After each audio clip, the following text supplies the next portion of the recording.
welcome everyone to this week's video tip. As we're recording this, we are in the fourth week of school closures, and districts around the US, as you know, are starting to implement their distance learning programs. There are a ton of questions coming from all directions, but one critical one is definitely about access and equity, which I know we'll continue to be talking about for weeks and months to come, and years actually for that matter. But that we're reaching all of our students and families. And obviously, first part of that is access in terms of like technology and internet connectivity. But the second is engagement. And how do we really connect, like truly connect and engage from afar? So that's the question I wanted to dig a bit deeper with today. And so I invited my good friend and California Teacher of the Year, Alex Kajitani, to join me to talk about his experiences as a teacher, a homeschooling parent, and the Rappin Mathematician. He's the creator of Multiplication Nation, author of the book Owning It, and most recently running the Wacky Math Hour every Tuesday at 9 a.m. Pacific for students. So if you haven't checked one or any of those out, please do. They're all amazing. And I will turn it over to Alex. I'm so happy you're here with me today. It's so great to see you. Thanks for being here. It's always an honor to be a part of anything you're running, Kim. So thanks for having me. Oh, geez, thank you. Well, I think the first thing I wanted to have you just tell a little bit more about yourself and your journey as an educator, because you have such a wide spectrum of experience, both in the classroom and online and teaching at home and all these great things. So if you could just kind of share a little bit more about your journey, that would be awesome. Yeah, absolutely. I think my journey in education started about 20 years ago now. And I'll never forget, I was a first-year teacher, just, struggling to survive in my classroom. And I was really having trouble getting my students to pay attention and to sit still in their seats, and certainly to remember, the math I had just taught them seemingly a few minutes ago. But what I realized is a rap song would come out on Monday, and by Tuesday they seemed to have every single word memorized. So I thought, okay, I got to play on this strength. And so I started, every time I was teaching a new math concept, I started making up a rap song about it, an original rap song. And the first time I tried it, it was an absolute disaster. The students started laughing at me hysterically. And but then at the end of the week, they still remember the math I was teaching, and their test scores shot through the roof. And so I became the Rappin Mathematician, and I've been math rapping ever since. And the students have helped me make songs and videos which have received hundreds of thousands of views on YouTube and things like that, and have gotten to be known now around the world as the Rappin Mathematician. And in 2009, I was really honored to be California's Teacher of the Year. And so I got to start traveling around and do some writing and things like that. And since then, I've been so lucky to write a bunch of books that are being used by educators all over the world, as well as, like you were saying, different online programs. And I've got this great job now where I get to travel around and speak to educators and business leaders. And I'm just really trying to, continue to learn as many things as possible about what works, and then bring it back and share them with the education community. Well, isn't that timely right now? I mean, it's always wonderful to be able to do that and to make those kinds of connections, because we're experiencing the work as educators, as leaders, as business owners, as people in the world. In our communities, we're all experiencing things slightly differently, right? Depending on where we live, what our Absolutely. access to resources are. And so for you to be able to have that connection to different types of, communities and experiences, I think is incredibly valuable. And like you said, like, especially right now, I think what would be interesting to hear a little bit more about is especially thinking about the lens that we have now on education and shifting into this online learning environment and all of the rapid movement we've had to make and shifts we've been having to make so quickly. What would you say stands out to you most from your experiences with students, teachers, administrators from across the country as it relates to kind of what we're going through now? Yeah, what's really interesting is I think that the big picture struggles, the big picture challenges have not actually changed. in this new sort of online environment or distance learning, what you want to call it. As I've traveled the country over the past 5 or 10 years, one of the things that I've really noticed is teachers really feel like they are working in isolation. And this is before everybody's working from home, right? And so, so often the teacher will say, I've been teaching here for 10 years. I have no idea what the teacher across the hall does in their room every single day. And so we have these pockets of isolation, or teachers feeling really like they're isolated, in their own classroom, not really understanding or knowing what other teachers are doing. And so that is certainly prevalent, now more than ever, especially over the past few weeks, where many teachers are now being asked to, essentially be a first year teacher again, right? And relearn, okay, how are we going to educate these students?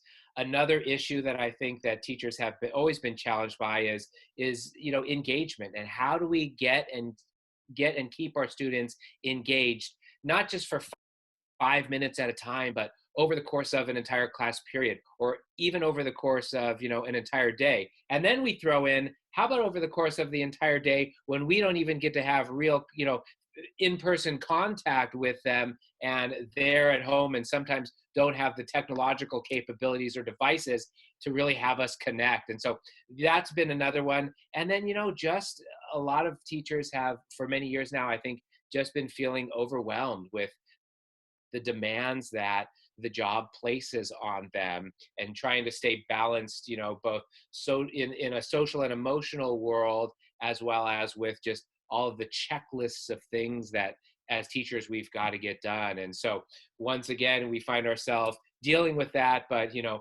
from the comfort of our own home, but not really the comfort part. depending on your situation, I guess. Yeah. Well, and I think those are all, like you said, they have been challenges, but like everything right now, everything's sort of just amplified, right? Like anything that we felt, we're feeling much more. So what would you say then? Do you how do you see there being opportunities now? Like where either do you see it happening, or have you seen it happening, where teachers are maybe finding new and creative ways already to both engage with each other and find more ways to collaborate, obviously online, or like this in Zoom, or with their students? Like what do you see as the biggest opportunity right now? Yeah, if we really pull back and think about this, right? I think that there is an opportunity here for us as educators to stop for a moment and think and really explore. And it's different for every single person, and nobody can answer it for anybody else. But really stop and think about, what is the point of education, right?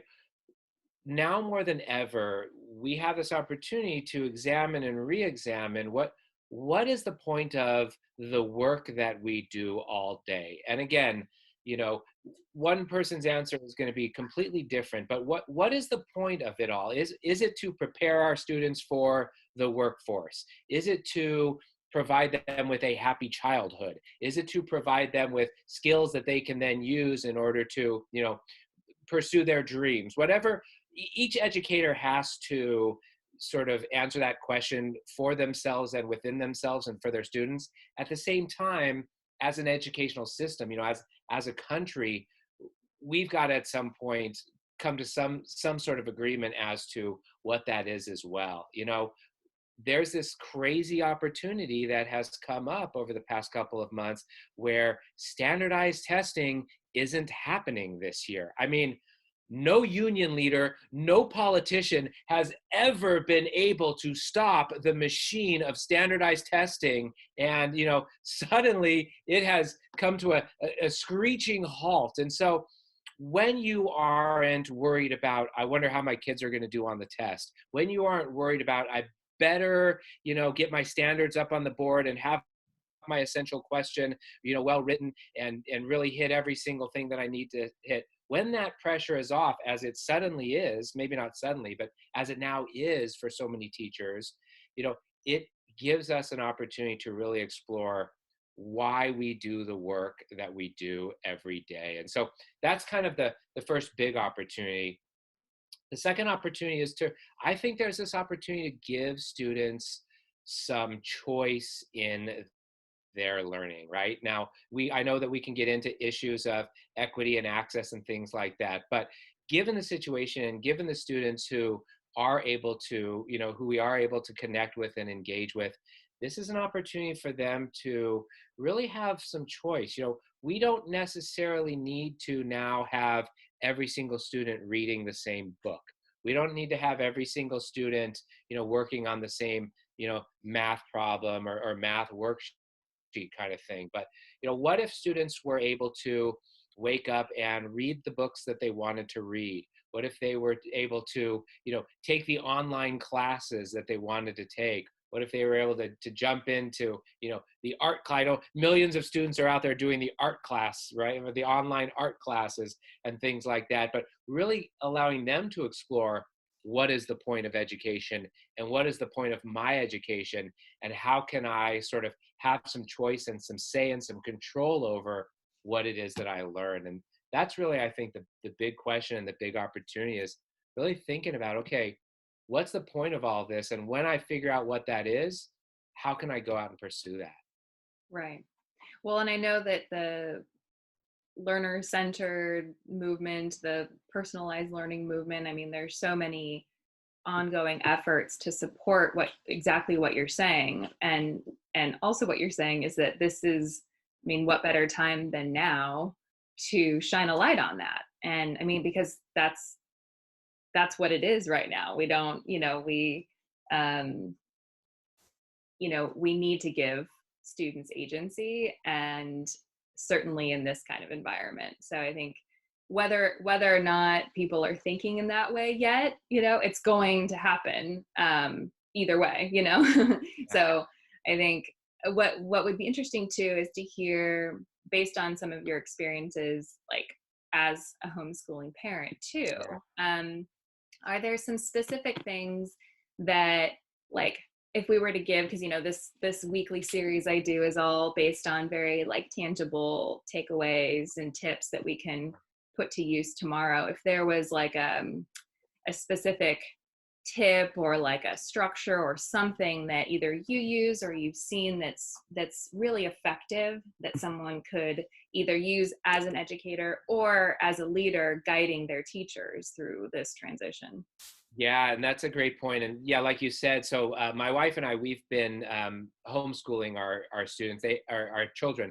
They have some severe medical issues. And so we've been kind of doing everything from full homeschool to homeschool hybrids, where they go in to school for a few days and are home with us for a few days and things like that. At the same time, I've always, I'm a public school teacher through and through. And so, as my friend said the other day, Alex, you're the perfect Venn diagram of, homeschooling parent as well as, sort of public school teacher kind of thing.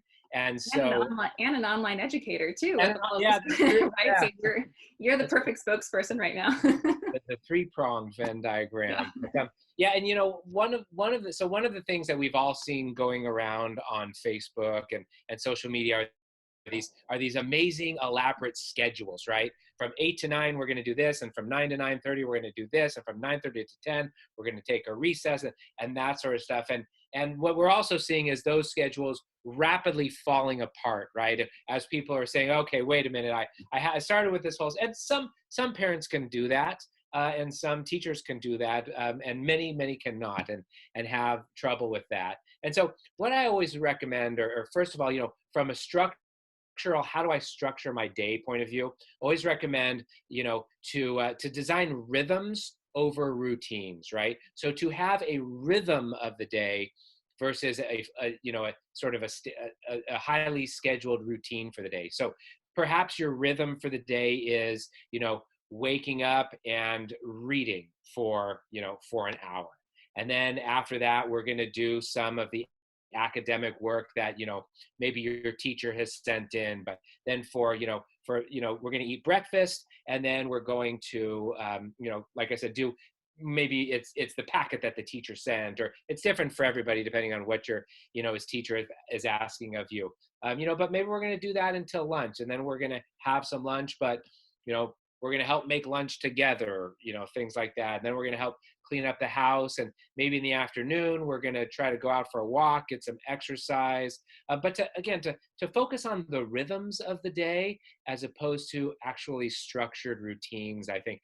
Look, there are no bells in your house, right? There are no bells that go off at 9:42 and then exactly 52 minutes later. So if your student wants to spend some extra time reading, or they want to finish that chapter, or finish one book and move into something else, allow that rhythm to happen. And we've got this opportunity to take the pressure off, to take the time clocks of when things need to be finished off. And so again, rhythms over routines. Second one that I always recommend, or that I encourage people to think about, is community over content, right? How can we have our students engage with one another? How can we have them, whether it is, engaging in videos over Flipgrid, or, any other sort of, there's so many different websites out there, or apps and things like that, but how can we have them engage with each other? How can we have them build this community of learners over just, hey, we got to get this work done, right? The work may or may not get done, and may or may not be significant, but if we can have students continue to interact with one another and build that community, then that's going to really help them, not only academically, but with their social and emotional learning as well. I was laughing a few weeks ago. My eldest daughter, she scheduled and organized with her friends a virtual sleepover. So everybody built forts. All of her friends built forts in their living room with their couches and blankets and things like that. And then they all got together on Zoom or whatever program that they were using, and they all just kind of had this sleepover. I mean, what a phenomenal example, though, of building community and keeping that community intact. As teachers, one of the best things that we can do is just take the time to check in on our students, right? Having that personal contact, whether it's over video, whether it's just picking up the phone, whether it's mailing some notes or whatever. But again, really focusing on the community over the content. And then finally, just taking that time to what I call imagine if, right? And imagine if, when our students return at the end of August or whenever it is, imagine if they fill in the blank, whatever it is for you as a teacher, whatever it is for you as a parent, right? Imagine if all of our students, when they return in August, returned being voracious readers. Imagine if they returned being much more compassionate human beings, because we have now been through this, collective crisis together. Of course, my hopes and dreams, imagine if every student could return to school having mastered their times tables, right? It would be a game changer for mathematics education. As you said earlier, I created Multiplication Nation because I'm on a mission to help every kid master their times tables. Now is the time to do it. Whatever your imagine if is, if we can turn that into something that students could actually do and return in August, that would change, I think, everything. Of course, there's also realistically the imagine if things never go back to normal, not that they ever will, but imagine if things never go back to the way that we were. Comes back to us as educators thinking, all right, what would I want of my students if I were to imagine if things never go back to how they were? I love that prompt because it's so simple, and yet you can take it in a million different directions. And it also leads to such, like, it can be very inspiring, but it's also very constructive because you can turn that longer term vision into like guideposts that can actually get you there.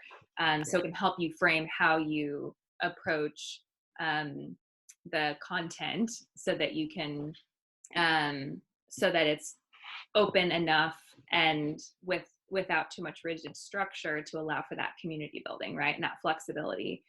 There's so many different players in this system right now, and between obviously parents, our students, teachers, And then we've got the administrators too, and like district leadership and those who are supporting kind of the overall structures and systems and programs. If you have any insights from those, again, that you're connected to across the country, or what you've been seeing, if there's any, examples to point to of what, I know it's still early days, but things that seem to be working really well, or reference points for those who are watching, to kind of keep an eye on. From what I've seen, I think the most effective administrators, the most effective leadership really has been focusing on, just a few things. First of all, they're constantly checking in with their people, right? The principals are checking in with their teachers, with their staff members. How are you doing? What is it that you need? They're just focusing on their people and the well-being of their people.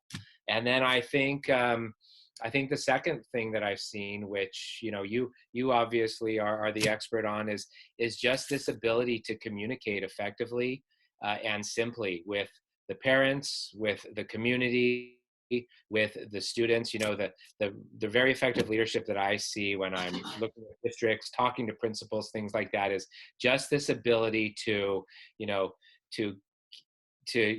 to be real and to be authentic, but at the same time to reassure everybody that we're going to get through this together. We're going to make a bunch of mistakes along the way, but we're going to keep it simple. We're going to keep it clear, and we're going to keep checking in consistently. I think when it comes to checking in with people, consistency is one of the most critical things. So even if you just spend, Mondays making phone calls, or just, you've got your weekly video that you put out in order to communicate with parents exactly what's happening, just keeping it clear, keeping it simple, being real, but at the same time, as leaders, reassuring everybody who is looking to us that it's not going to be easy, but that we're going to get through this, and we're going to get through it together.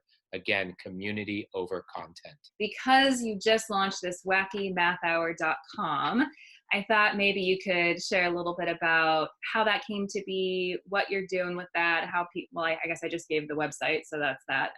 Yeah. But how people can access it, and maybe how it could be a source of inspiration for those that are creating content, in their own ways. They could use it as a source of inspiration, perhaps. Yeah, I think as educators, we feel constantly pulled to help, to support, and to keep kids engaged and excited. And so I created the Wacky Math Hour just for a few things. First of all, as I'm watching parents, really struggle with, teaching their students at home, continuing the learning at home.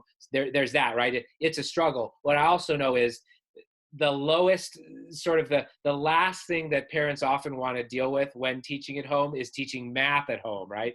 And so, that one for me is exactly where I can help, and where, I love to help. And so I wanted to create something that would help keep students motivated, keep them engaged in math, but at the same time might help support parents in either teaching math, or, maybe they need to just know that, hey, for an hour each week, Alex has me covered. I can go grab a cup of coffee. I can go take that shower, whatever I need to do. My kid's going to get some high quality math instruction. And so it's been just an amazing opportunity.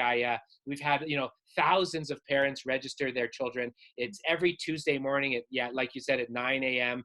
Pacific, and you can register at wackymathhour.com. All you have to do is register once, and then we send out the link every Monday. What I really just want is for it to be a place, a community that people can go to do some math, have some fun. Of course, we infuse into the hour messages of motivation and taking care of each other, and really continuing to dream about the future that we all want for each other and for ourselves, beyond this, and beyond the next year even. And so we've just been having a great time. Again, it's wackymathhour.com. It's a free class that happens every Tuesday morning, and ideally it's for grades 3 through 6, but like I said, we've been having all ages. We've got education rappers who come on and do rap battles about math. We've got Miss Mathalicious, who always has a great game that we play and that students can play at home. The Math Magician joins us, and like I said, it's just my way of getting people to engage in math, stay motivated, and to just build that community with each other. Is there kind of one message that you want to leave with those that are tuning in? You know, I always finish every speech that I ever give with two words, and I think they're, you know, most relevant, especially in this, and that's just to be real. You know, our students and our children and our partners, you know, they know when we're faking it, and we know within our own, you know, souls when we're faking it.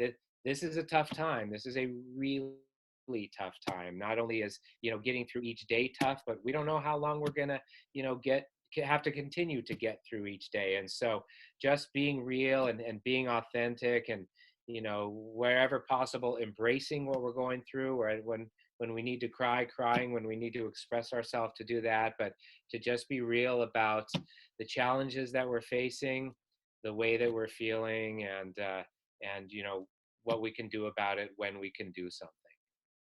And so appreciative to have you with us today, this week. And with that, I think I will pass it to you to sign us off officially.